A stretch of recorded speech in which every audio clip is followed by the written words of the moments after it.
里中轨迹，爬不出3尺泥。判官的账簿里，这把账算尽。算人面和手心，算远柴几匹，算夜路走到尽，等待着秋月明。可怜人受苦刑，人生人几分尽，罪恶连骨带皮，牵一发全身心。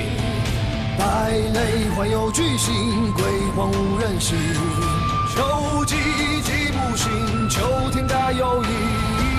最能全上最前三九章，上天看气势在扬。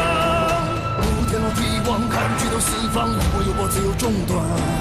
虎豹和豺狼，阴暗一昭彰，快速罪孽也算分赃。善恶本上自有千行，天道王法也不容错判。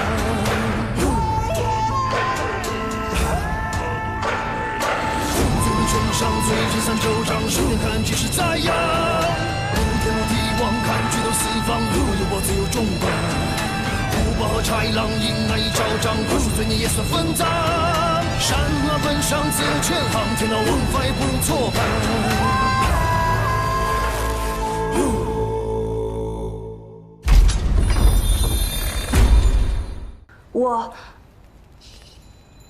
我知道是谁杀了韩笑，是上寝局的红苕。昨天我去上寝局通知他们淑妃下个月要用的高火，结果就看到她胸前的红玛瑙鎏金项链坠子。你认得那项链坠子？当然认得，那是淑妃娘子的。韩笑伺候淑妃梳妆的时候，不小心把她给摔了，韩笑当场吓傻了。没想到娘子不仅没有怪他，还把那项链赏给了韩笑。哼，韩笑感念娘子，不管再缺钱都不会动卖那条项链的心，更不可能送人了。一定是他杀了韩笑，拿了那项链。你去一趟上寝局吧。是。我犯法了吗？为何要告诉你是谁送的？你为何非要难为我？你这没见识的，这坠子是剑南道进贡的最上乘的南红玛瑙，世上只此一件，因为这是淑妃的东西，你最好能说出这东西到底哪儿来的，不然偷盗淑妃财物的可就是你了。是胡达，是叶庭局的胡达送我的。胡达为什么送你这么贵重的东西？就在前几日，我去张美人的宫里送完东西，出来的时候就被人给拦住了。那个人跟我说，叶庭局的监座胡达想与我认识，就托他给我送了这些心意。区区从九品监座，出手这么大方，你就没有起疑？谁人不知啊？那胡达出手阔绰，工人们局用钱需要周转的时候都会去找他，而且那人再三说了，胡达是真的喜欢我。传信的人你可认识？再见能不能认出来？那晚太黑了，他又站在阴影里，我没看清。那就是无人能替你作证喽。我就是吃了雄心豹子胆，我也不敢偷淑妃的东西啊！而且就算是我偷了，我也不可能这么招摇的带在身上。我想找死吗？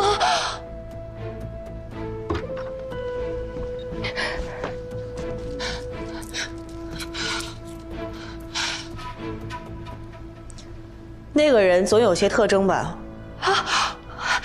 我想起来了，他身上有一股艾草的味道，手看着很粗糙，其他的我也想不起来了。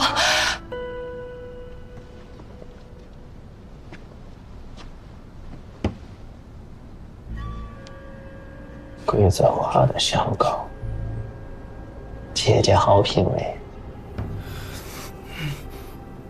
哎，姐姐，你不签这借条了吗？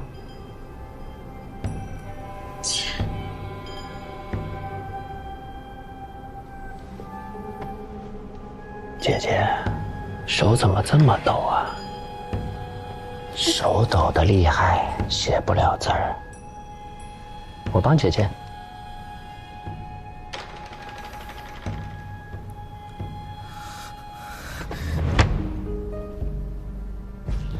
胡建作，结局我已经写好了，钱什么时候可以给我？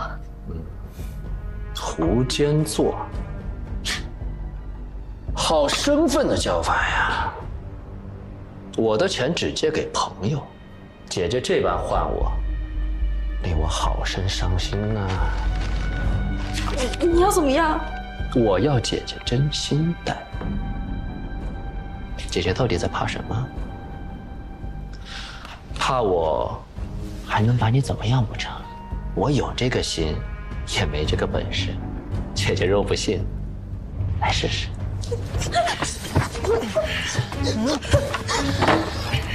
哪个不长眼？福昌县主，胡坚作好雅兴，一场误会。好大的狗胆，对县主不敬，还敢光天化日欺辱宫人。娘子，你不要污蔑人啊！我是以为哪个不长眼的没规矩，这才开口骂了人。县主，那您大人有大量，就饶了小的吧。再说了，哪里有人欺辱宫人？这位姐姐来找我帮忙，不小心打落了书卷。一派胡言！你拍在她身上做什么？娘子，你不要毁人清誉啊！碧柔姐姐摔倒了，我将她扶起来，不信你问姐姐。别怕，你如实说。好了，胡坚作不是说了吗？一场误会。我有话要问他，你回避吧。奴婢告退。碧柔姐姐，你是不是忘记了什么事情啊？今儿个因为姐姐，我可被冤枉惨了。回禀县主，奴婢是来找胡建作借钱的。方才奴婢不小心摔倒了，是胡建作将奴婢扶起，还请县主不要错怪胡建作。那误会解开了。县主既然有事儿要问小的，那我是不是可以先起来？哎，啊，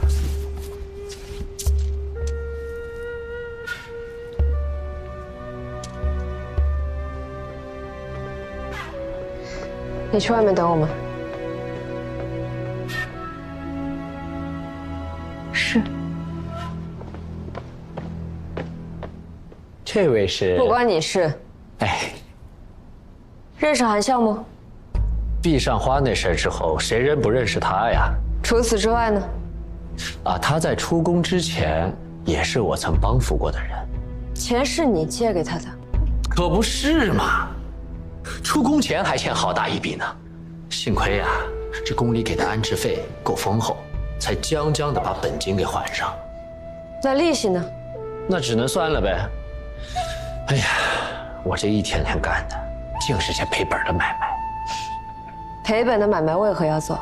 我心好啊，都是苦命的人，遇到难处了总得帮扶一把，不是？真是好心。那他出宫之后，你可又帮扶过？县主说笑了，掖庭局只负责将宫人送到寺观处安置，任他们各有去处。这去向为何，掖庭局从不过问，怎么会再见到呢？啊，硬要说起来的话，还真见过一次。切，你是想说那日的宫墙里？我开个玩笑。你也想被嵌进宫墙里养花？小的错了，县主饶命。我可以饶你，可是有人想要你的命啊！县主吓唬我。这条项链坠子，见过吗？哎呦喂，这可真是个好东西啊！虽然不曾见过，但想必是哪位妃嫔的宝贝吧？上寝局的红芍说，这东西是你送给她的。我呸！那个不知轻重的贱婢，此等物件岂是我们这种人可以有的？可是他说的清清楚楚，是掖庭局监座胡达托人送给他的定情之物。县主，我。二位请留步。干嘛呢？惊扰客人。没事儿。多半是老鼠。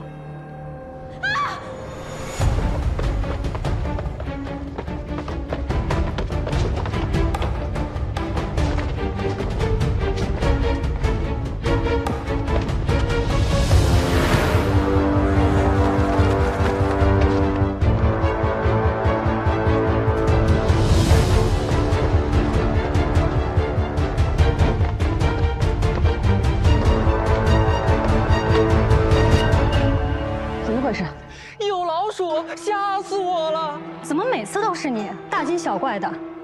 这新来的不懂规矩。方才惊叫的分明是个女子。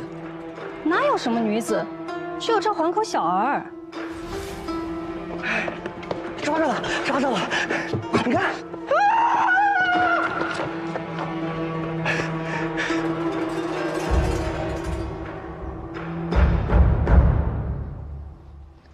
也不知道怎么样了。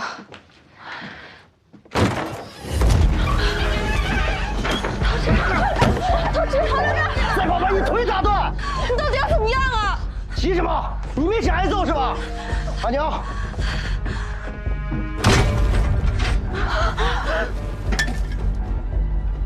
到了此处，别怕没活干，现在就给你们个保障。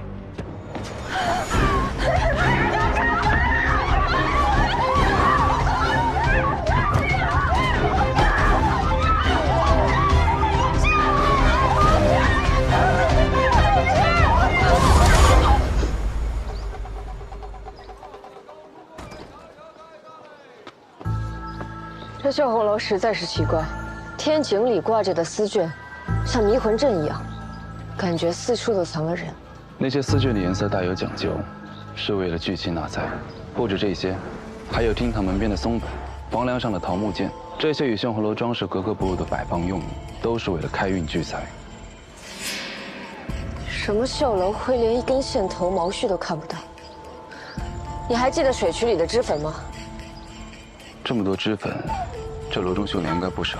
不，绣娘很少会施粉黛，因为脂粉会落在绣绷上，污染绣件。县主的意思是，这绣红楼只是被布置成了绣楼的样子。陶芝，陶芝。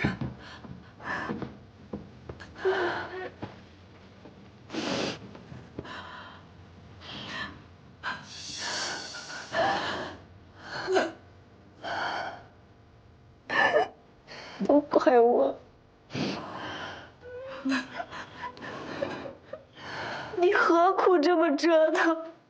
我们这些主工人，想在外面靠自己找份营生本就不容易，我们又不像你，还有个在朝中当差的哥哥做倚仗，你这么一闹，我们大家都跟着你受牵连。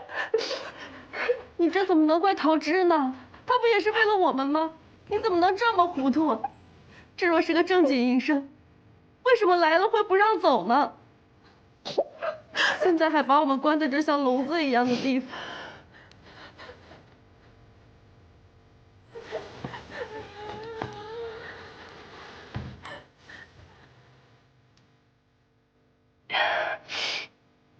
就算饿死在街头，我们也不能不明不白的死在这里。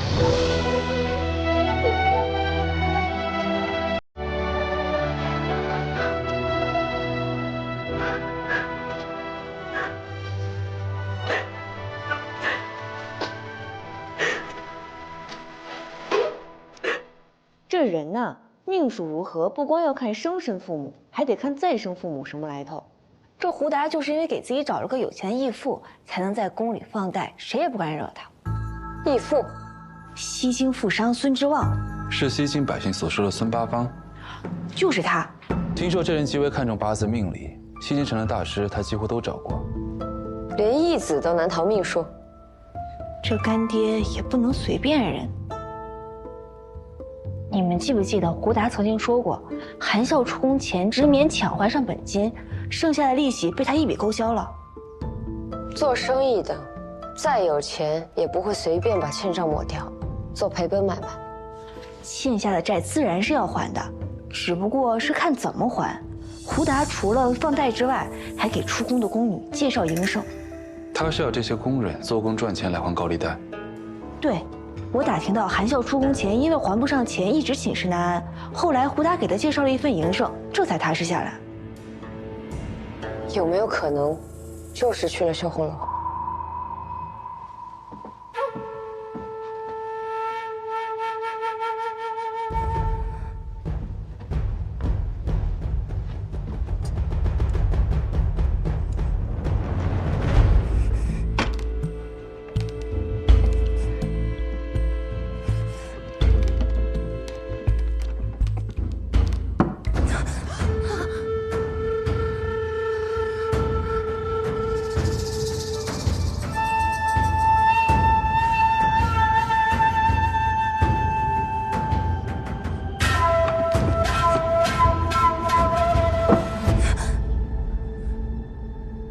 别忙活了，你出不去的。我比你们早来几个月。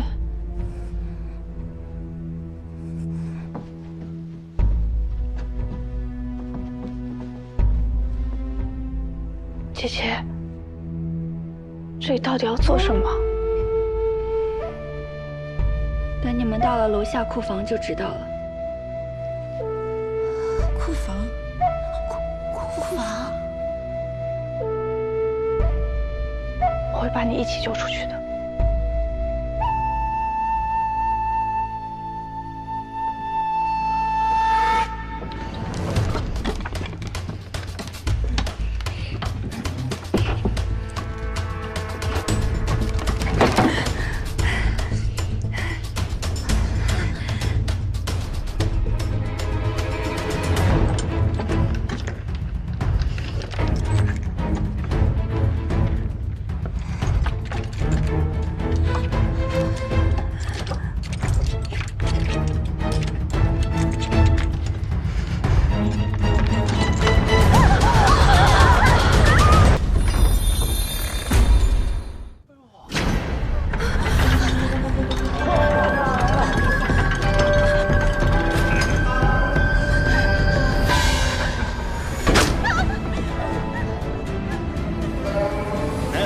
就你了。从伤痕的形状来看，像是用鞭子抽打所致。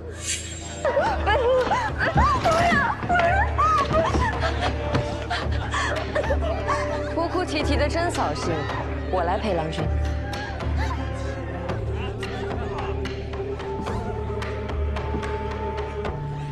新来的吧？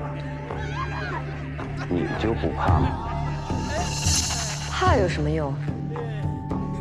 总要讨生活，扭扭捏捏大闹一通，不如找个好倚仗。有趣。那你愿不愿意陪我玩个游戏？那郎君要先和我玩游戏才行。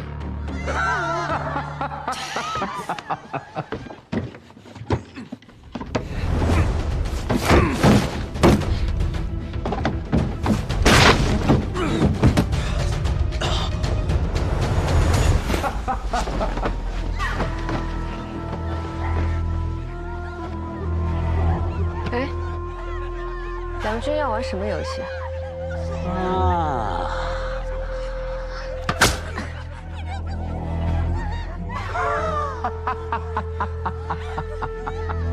郎君的玩具真特别。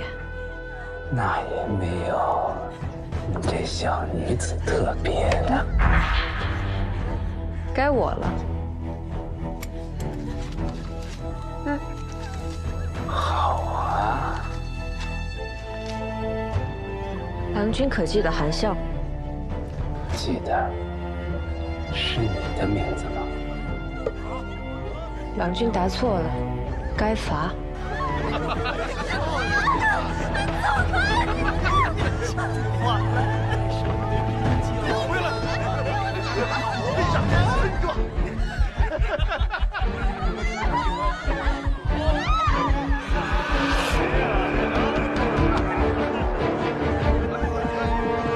哎，去哪儿啊？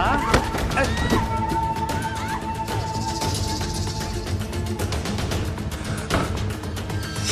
如正脸。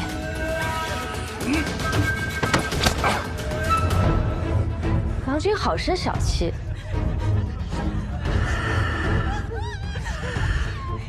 有意思。好的呢，抓住他！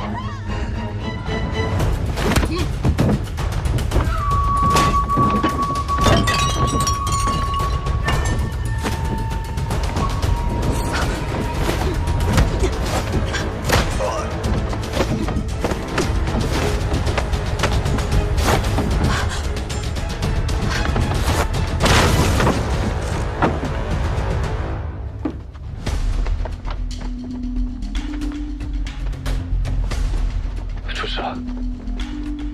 圣上亲赐灵佛在此，见符入剑身上，让开！哼，从未听过。好大胆子！